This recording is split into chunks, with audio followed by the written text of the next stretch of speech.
And the fallout of President Donald Trump's arraignment continues, as many legal pundits continue to express disappointment in Manhattan DA Alvin Bragg's indictment. Article 3 founder and former Gorsuch clerk Mike Davis blasted Bragg for not including the underlying crime in both the indictment and statement of facts. Here's One America's political correspondent Daniel Baldwin with more. I wanted to pivot quickly to the statement of facts that was put out this past Tuesday. And obviously the crux of this is regarding New York Penal Law Article 175.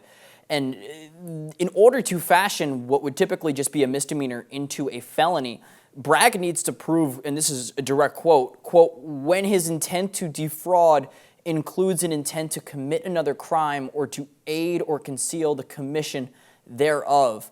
When it became widely apparent in both the indictment and the statement of facts that there was no crime explicitly mentioned, Bragg attempted to assert in his press conference that he wasn't required to explicitly present this immediately according to the law.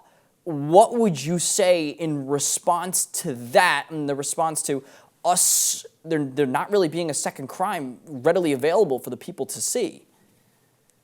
Yeah, that was a pretty stunning press conference. If I were Harvard and Harvard Law School, I would be pretty upset that Alvin Bragg was on TV making these incredibly dumb statements, because you'd have to, people are starting to wonder, how did this guy get a law degree from Harvard and an undergrad degree from Harvard? So what I would tell Alvin Bragg is he can go on Google and Google the Due Process Clause of the 14th Amendment of the United States, because he has to provide fair notice to defendants. They need to know what the legal allegations are against them so they can defend themselves. And so it would start by putting that in the indictment. And if New York law, if it's actually true that in New York you don't have to allege the legal allegations in the indictment, that is unconstitutional under our federal constitution. Sir, it's interesting. Another aspect to this situation is the whole statute of limitations debate.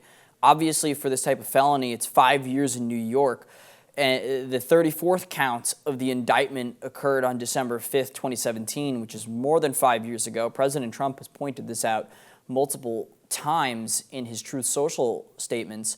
Do you believe that there is going to be a battle between Bragg's camp and the 45th president's camp about how the statute of limitations is applied in this case?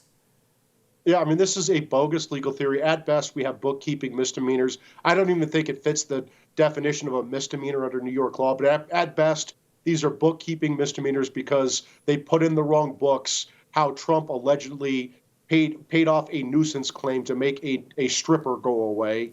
And what we've done is contorted federal election law to try to transform this zombie case into felonies under New York law. It's a clear statute of limitations problem.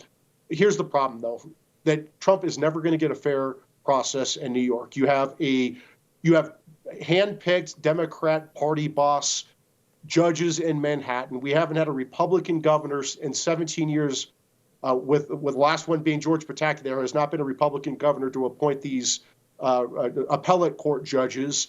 The jury pool is like 80%.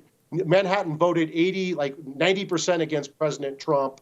And so it's a Trump deranged jury pool. There's no chance that Trump is going to get a fair trial in New York and he's going to get a fair appeal. No chance. What needs to happen here is people need to rally behind President Trump. The only way he's going to win here is when he wins back the White House.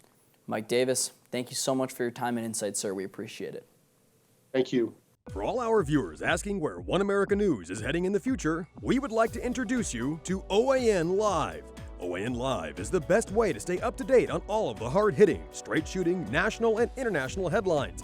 And the best part is, OAN Live is only $4.99 per month. All the credible, honest, unbiased reporting One America News offers at a fraction of the cost of cable. Just go to OANN.com to easily sign up for OAN Live and stay informed.